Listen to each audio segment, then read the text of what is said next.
how to become a sound healer and what type of sound healing practices do you want to take part in. So sound healing is a huge, vast field.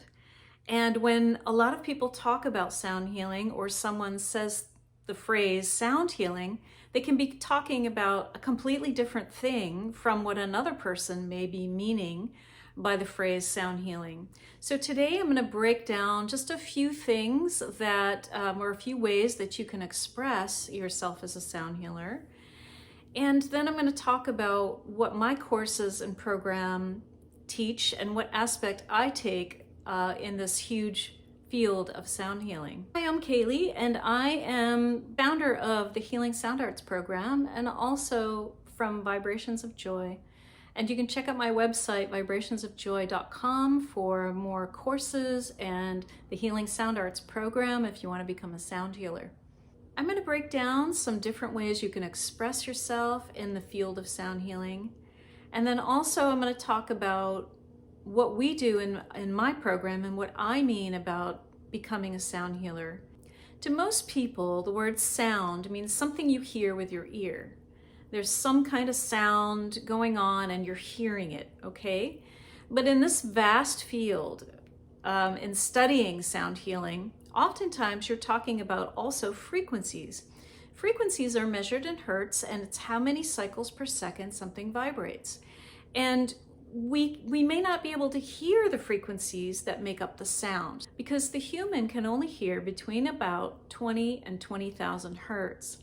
So there are frequencies that, or sounds that may be really, really high that we can't hear, but we can feel.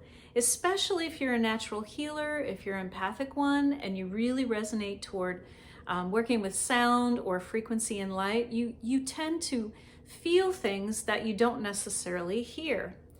So that's the word sound. So if you take the word healing, healing simply means to shift or to change.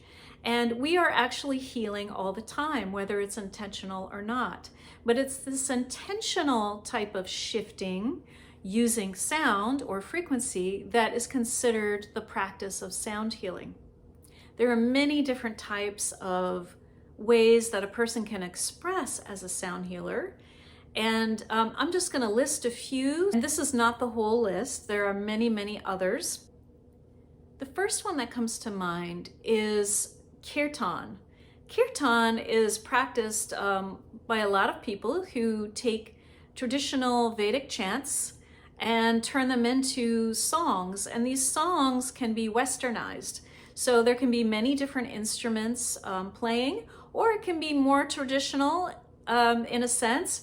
And what people do is they gather, there's a group of musicians, and then one of the musicians will sing the chant out loud in the first line, and then people will return the chant back by repeating the chant back to them. So it's this call and response type of thing. A lot of people who do yoga really love the Vedic chants because it relates to the Indian style of yoga that they practice. And I've done many kirtans, I've sung in them, and I've also enjoyed them as a patron. So this is called kirtan. Another form of sound healing is when a person really loves music and they love the healing sound instruments and they love going into the music with intention in mind, or they feel that they want to create a boost of consciousness within themselves and affect others in a positive way by playing musical instruments. This is similar to kirtan, but it has more of an intention to actually heal someone and bring them into a higher state of being. Perhaps it's shifting their brainwave states, so the music can be very ambient, very relaxing, very slow, and very uplifting. And a person who practices this type of sound healing, they might do sound baths, or they might just give conscious concerts, and that could be a form of sound healing. So another form of sound healing are the sound baths, which I mentioned before, or sound journeys, where someone chooses to have people come and receive some healing. Maybe they're all lying down on the floor. They're bringing them into a deeply relaxed state. And it's less about the music and more about the sounds. So they may play sounds that they feel are needed with the group to bring balance and upliftment. And so they may play like crystal singing bowls, they may play some drums, they may play little koshi chimes and things like that. Gongs are pretty popular for sound baths. So these people, they have sound baths or sound journeys to have people come, receive some healing, and they do it in a group format where they can play certain instruments. There is another form of sound healing where a person might just play the crystal singing bowls or alchemy bowls. And alchemy bowls are the bowls here that are usually more colored. They have metals and precious stones and different crystals that they're made of, or the classic crystal singing bowls, which you see here, that can be played as well. And some practitioners, they only play crystal singing bowls.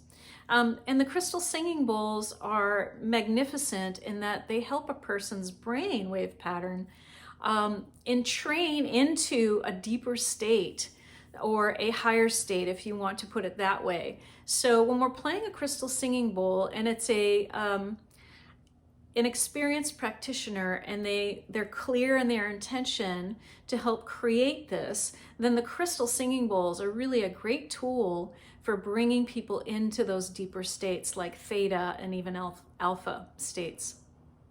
Another form of sound healing can be just working in a medical facility or a research center, or just working with the scientific aspect of sound healing, where you're just finding those frequencies that do something in particular. They're very specific frequencies and exact frequencies that are being shown through research to produce a certain result.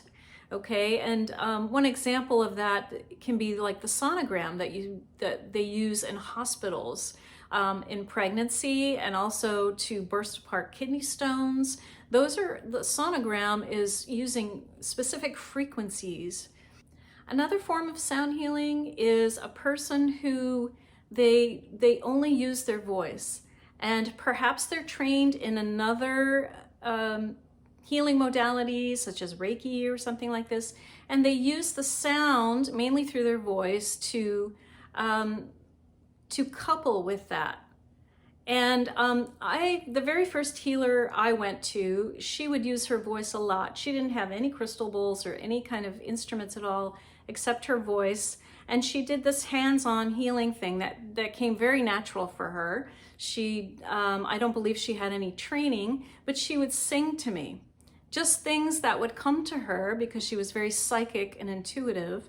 And whatever would come to her, it would just fall out of her voice. It would just come through her like a song. And it was very relaxing treatment. She would never, call herself a sound healer.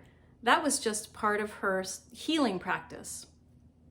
So the sound healing work that I do and that I've always resonated with and always felt pulled and called to work with is holding frequency in a very intuitive manner.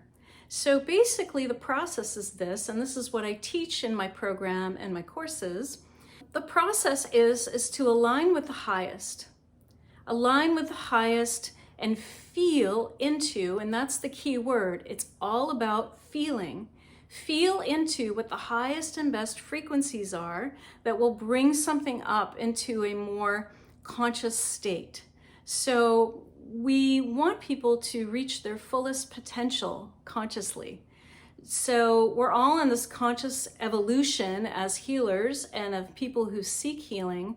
We're really working, in my practice, we're really working more with the spiritual level and the consciousness level and the intuitive and empathic level.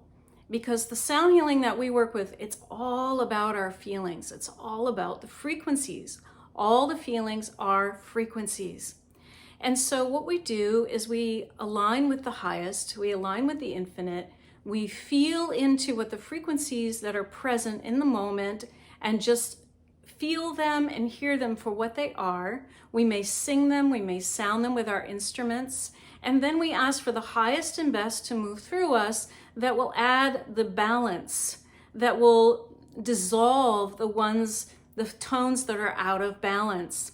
And so our work is more intuitive, and a lot of empaths resonate with this sound healing work that we do in my program. And so it's all about feeling, it's all about the divine feminine, because the divine feminine really holds the frequency. She holds the feelings. She embraces everything with love. She just tunes in and becomes and embraces whatever is needed to create that ripple effect that allows the healing to take place. So if you're interested in becoming a sound healer and you really resonate with what I'm saying, you can check out my courses, and you can also check out my program. I have a coaching program that's 90 days. It's called the Healing Sound Arts Program. It has a whole system online of videos and materials and booklets to each level. Plus you get the coaching in addition to that. So please check that out. I'll put the link below this video. And if you have any questions about sound healing and you want me to answer, please let me know in the comments below, and I will perhaps make a video on that topic.